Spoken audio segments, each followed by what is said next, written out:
In previous lecture, we were discussing about the objects.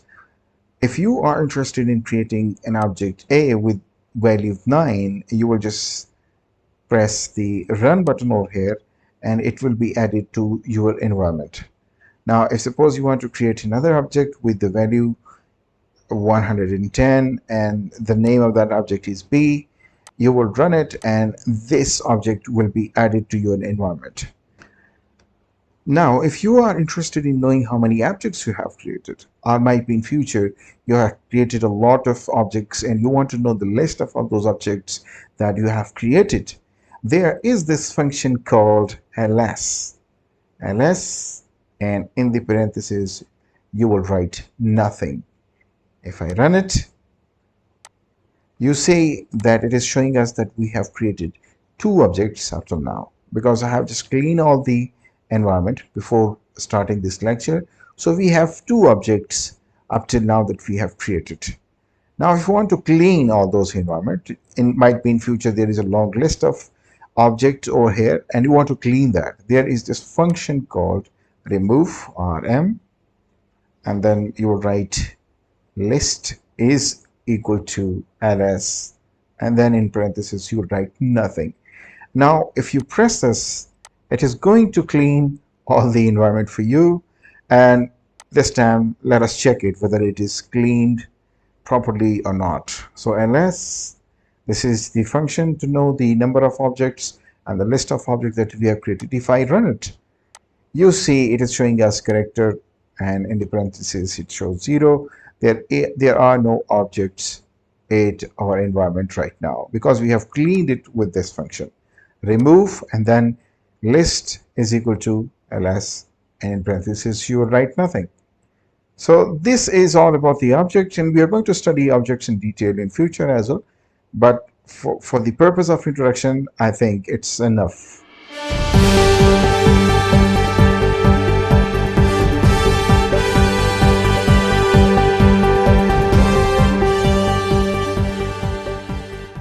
Now, when we have learned creating objects, it's time to discuss one another important component that's called functions. And basically, data analysis in R is a combination of different functions. And it is with the help of functions that we do analysis in R.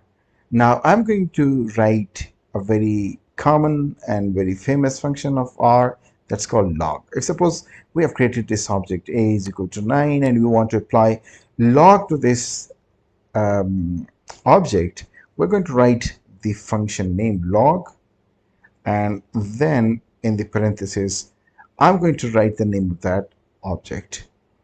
I'm going to press Ctrl Enter, and it is going to give me the value of the log of 9, the A object that we have created. So this is the way the functions work. Suppose there is one another important function, square root. Now, with passage of time, you will learn all those functions, and since it's a language, you will get the fluency in your work the more you practice and with the passage of time. So if I just say sqrt, this is the function for square root, and I write A, the name of that object, it is going to give me the value, which is 3. So this is how the functions works.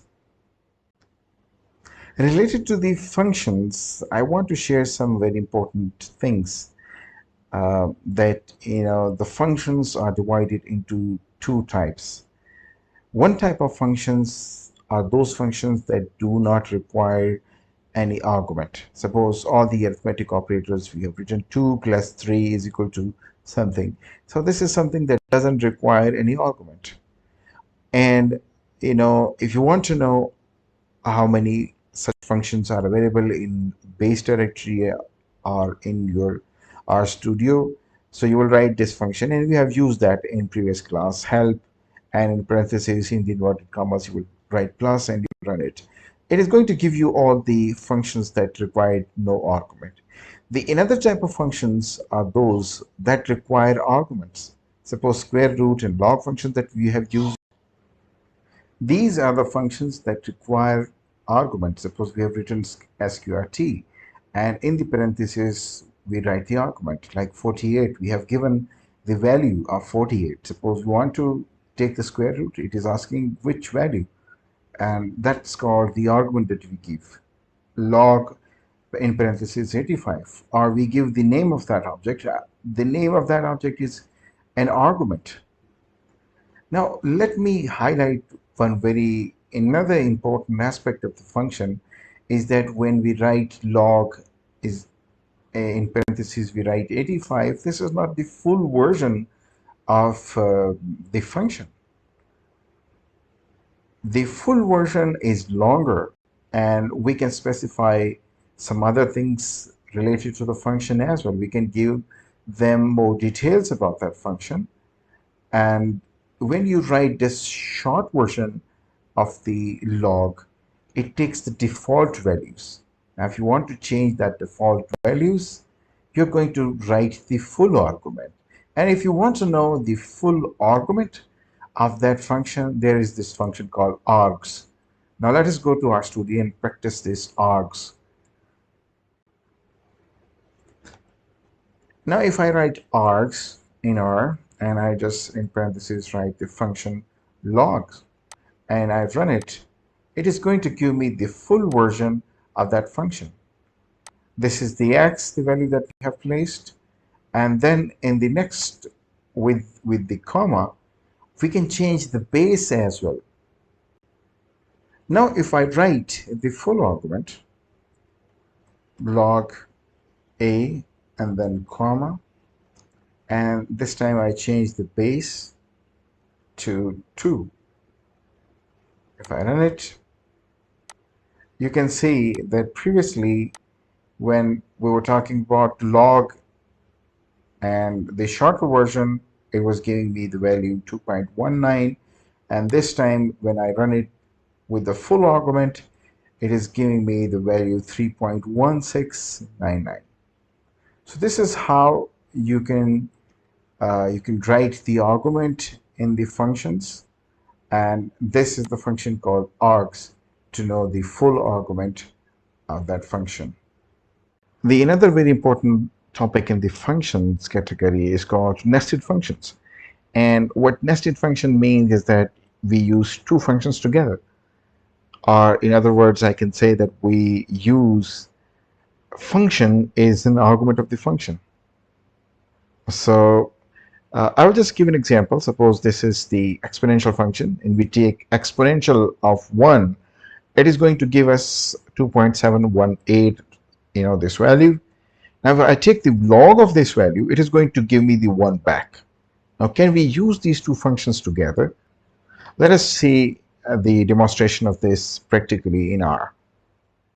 Suppose we take exponential of 1. This exponential is a function which calculates the exponential value of the 1. Now let us run this. It is going to give me this value 2.718, and I'm going to copy it. And again, I'm going to take the log of it.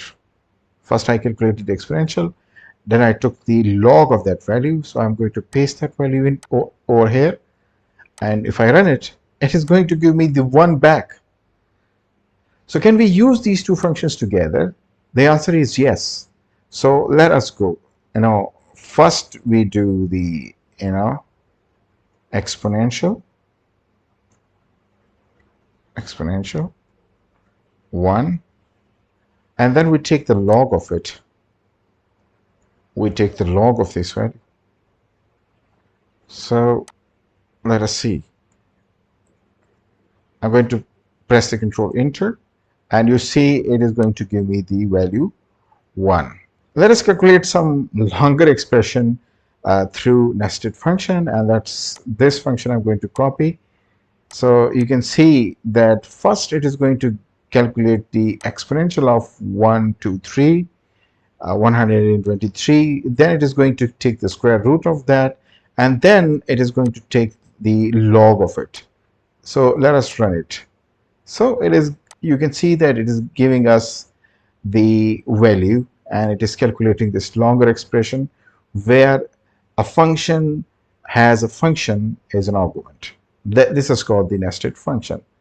With that, I'm going to end this lecture and see you soon in the coming lecture.